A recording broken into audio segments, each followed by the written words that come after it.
Bora, meu amigo, minha amiga, estamos aí nessa reta final para o concurso e da legislação correlata, que cai grande parte do conteúdo do direito constitucional. Eu elaborei aí duas questões para a gente discutir sobre e imagino que você tenha saído bem. Espero que, né? Porque a banca não costuma fugir muito da questão de direito constitucional, não. Sem delongas, bora comigo, acompanhe a correção. Primeira questão. Com relação aos direitos e garantias fundamentais previstos na Constituição Federal, assinale a alternativa incorreta. Muito cuidado aí na hora do enunciado, tá? Às vezes ele vai te pedir o incorreto, você tem que ficar atento na hora da marcação. Acompanha comigo. Letra A. É inviolável a liberdade de consciência e de crença, sendo assegurado o livre exercício dos cultos religiosos e garantida na forma da lei a proteção aos locais de culto e suas liturgias. Isso aqui está correto, essa não é não. B. É assegurado a todos o acesso à informação, resguardado o sigilo da fonte quando necessário ao exercício profissional. Por regra, a informação é pública, mas existem situações de sigilo quando, por exemplo, é essa situação do exercício profissional. Pode dar o exemplo aí do padre, do psicólogo, do advogado, entre outros que sabem de informações sensíveis do cliente ou paciente. C. A casa é asilo inviolável do indivíduo. Ninguém nela podendo penetrar sem o consentimento do morador. Nos artigos que mais caem, um dos incisos que mais cai do artigo 5º. Salvo em caso de flagrante delito, desastre ou para prestar o socorro. Nessas situações não precisa de ter consentimento nem por ordem. Ou durante o dia, por determinação judicial.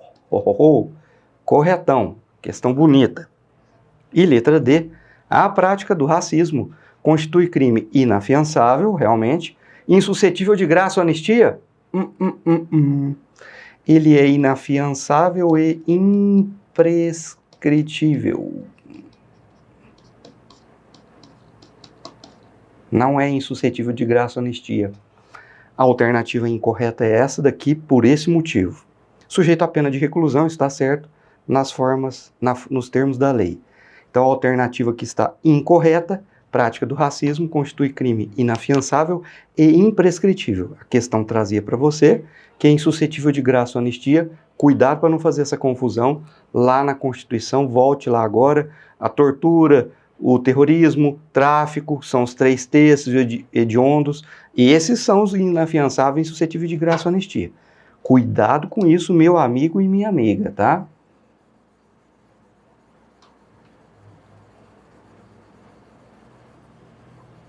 São só 2 questões da minha disciplina e você tem amplas condições de acertar as 2.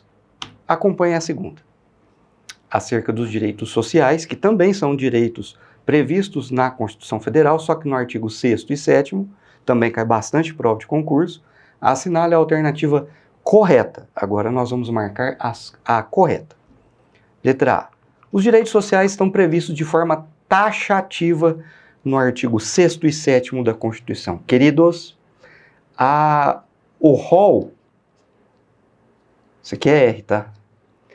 O rol de direitos, tanto do artigo 5º, quanto do artigo 6º, quanto do artigo 7º, ele não é um rol taxativo, ele é um rol exemplificativo.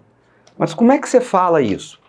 Porque veja, lá no próprio artigo da Constituição ele fala assim, os direitos e garantias previstos nessa Constituição, e no caso dos trabalhadores urbanos e rurais, que é o artigo 7º, ele fala que, além de outros que visem a melhoria de sua condição social, ou seja, a própria Constituição, ela está dizendo para você que há do verbo haver outros, não são só aqueles. Aqueles estão ali porque são os principais, mas não são os únicos. Então a letra A não é. B. Assistência gratuita aos filhos e dependentes desde o nascimento até 6 anos de idade, em creches e pré-escolas, é um direito dos trabalhadores urbanos e rurais. É 5, tá? Professor, mas chega a fazer esse tipo de pegadinha? Sim. C. Proibição de trabalho noturno, perigoso ou insalubre aos menores de 18. Beleza, isso mesmo. e de qualquer trabalho aos menores de 16, também está correto. Salvo na condição de aprendiz a partir dos 14. Lindo, maravilhoso. Não vou marcar ainda não, porque tem a letra D. Mas isso aqui está bonito. D. A proteção à maternidade e infância está prevista no rol de direitos e garantias fundamentais, não se constituindo como direito social. Não se constituindo como? Está lá no artigo 6º também a proteção à maternidade e infância. Então está errado. Realmente está correto isso aí, tá, gente? Idade mínima para registro no Brasil, 16 anos de idade, na condição de jovem aprendiz ou menor aprendiz a partir dos 14, e para trabalhar em ambiente noturno, perigoso ou insalubre a partir dos 18. Está corretíssimo. Teve uma alteração desse texto aqui em 1998, né?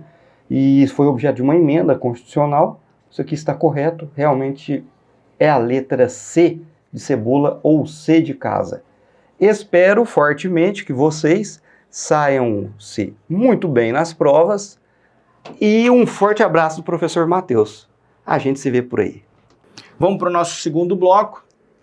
Vamos falar um pouquinho agora de administração pública. Vamos entrar, né, uma questãozinha sobre a lei de improbidade administrativa e uma questão bem técnica, bem interessante, que confunde muito aí os candidatos, mas uma questão boa, tá? Vamos ver.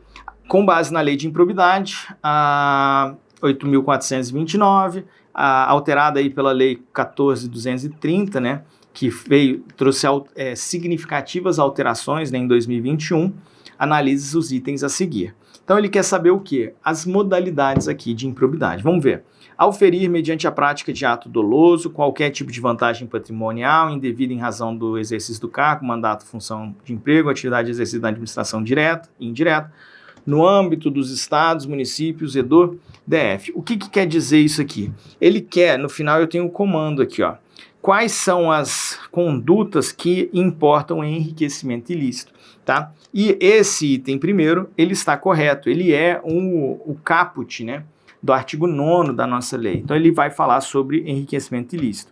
Aqui, pessoal, eu quero fazer uma ponderação. Eu tenho o artigo 9º, o artigo 10 e o artigo 11. Aqui são as modalidades de ato de improbidade. O 9º vai falar daqueles que causam enriquecimento ilícito. O 10 é aquele que gera prejuízo ao erário.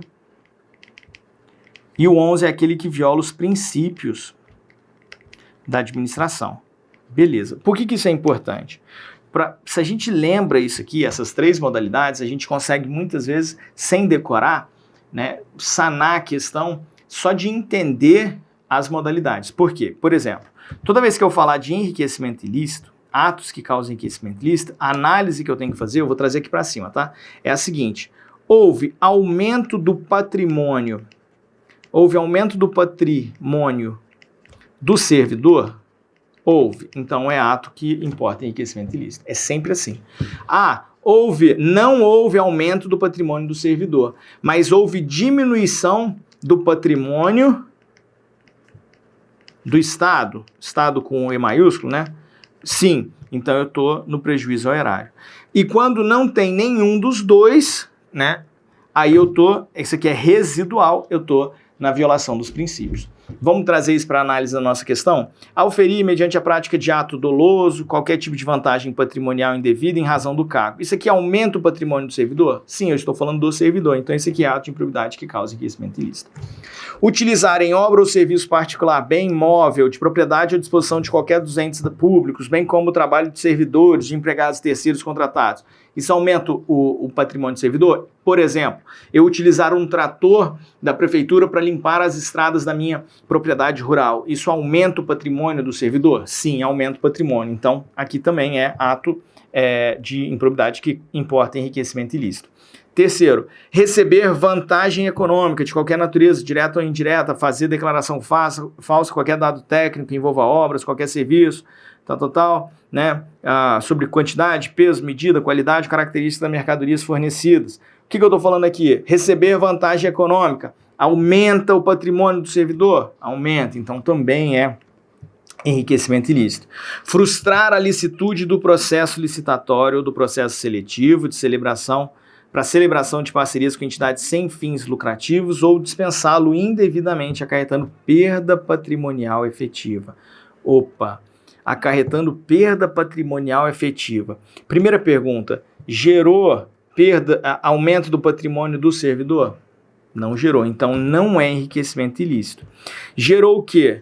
Perda patrimonial do Estado? Sim, então é a segunda aqui do artigo 10, prejuízo ao erário. Viu como é que se a gente souber esse bizu, a gente mata as questões que trouxerem os atos, tá, de improbidade propriamente ditas? Aqui então a gente tem 1, 2 e 3 verdadeiros, 4 falsos, então ficou letra C. E para a gente fechar a última questãozinha, a servidora Juliana, lotada no setor de compras da prefeitura, decide firmar contrato com empresa de equipamentos sem licitação. Olha o bizu. Justificando urgência e bom relacionamento. Bom relacionamento. Mesmo sem previsão legal. Olha outra palavra importante aqui, né? Contexto importante, que autorize essa dispensa. A CGU, aqui no caso, né, tá falando de federal, essa questão foi adaptada, mas poderia ser, por exemplo, o TCE. Ao realizar a auditoria, identifica a ausência de amparo normativo, olha só que termo interessante, e recomenda responsabilização, com base nos princípios que regem a administração pública, em especial, né, artigo 37 caput da nossa Constituição Federal de 88, o princípio que foi violado de maneira mais evidente. Por quê? Porque eu tenho violação de diversos princípios, dentro da lei de licitações, do direito administrativo, mas aquele que está mais, assim, escancarado é o princípio da eficiência? Não. É o princípio da legalidade? Sim, porque ela atuou sem previsão legal, sem previsão normativa. É o da moralidade? Evidente, não. Fere o princípio da moralidade? Fere. Fere o princípio da eficiência? Fere. Publicidade? Também não, tá? Então, nosso gabarito aqui, letra B, uma questãozinha que trouxe, né, uma situação hipotética, né, prática e a aplicação de princípios aí do nosso direito administrativo. Bem tranquila também, né, não tem muito segredo. Beleza? Eu vou parando então por aqui, e a gente se vê no nosso próximo curso, próxima aula, né, enfim. Tamo aqui. Um grande abraço e até lá. Olá, gente, como é que vocês estão? Tudo bem? Vamos fazer a resolução das questões que aplicamos no simulado. Foram 3 questõezinhas. A primeira delas, que a gente vai olhar, vai ser essa que falou a respeito de licitações. Olha o que vocês precisavam enxergar. Vamos lá. Analise as afirmações a seguir, as informações a seguir. Primeiro, concorrência é a modalidade de licitação obrigatória para aquisição de bens e serviços comuns, cujo critério de julgamento poderá ser o de menor preço ou de maior desconto. Única coisa que está errada nisso aqui é a hora que fala de concorrência. Aqui não é a concorrência. O que é a modalidade de licitação para aquisição de bens e serviços comuns é o pregão. Então, nessa daqui, a única coisa que fica errada é justamente a palavrinha concorrência. Primeira está errada. Segunda, leilão é a modalidade de licitação para alienação de bens imóveis ou de bens móveis inservíveis ou legalmente apreendidos a quem oferecer o maior lance. Tá certinho. Leilão eu pedi para vocês sempre associarem aquele leilão que a Receita Federal faz periodicamente sobre os bens que ela apreende nos aeroportos internacionais do Brasil. Então, de bens apreendidos e de bens inservíveis, bens móveis e imóveis nos 2 casos. Tá certinho. Primeira errada, segunda correta.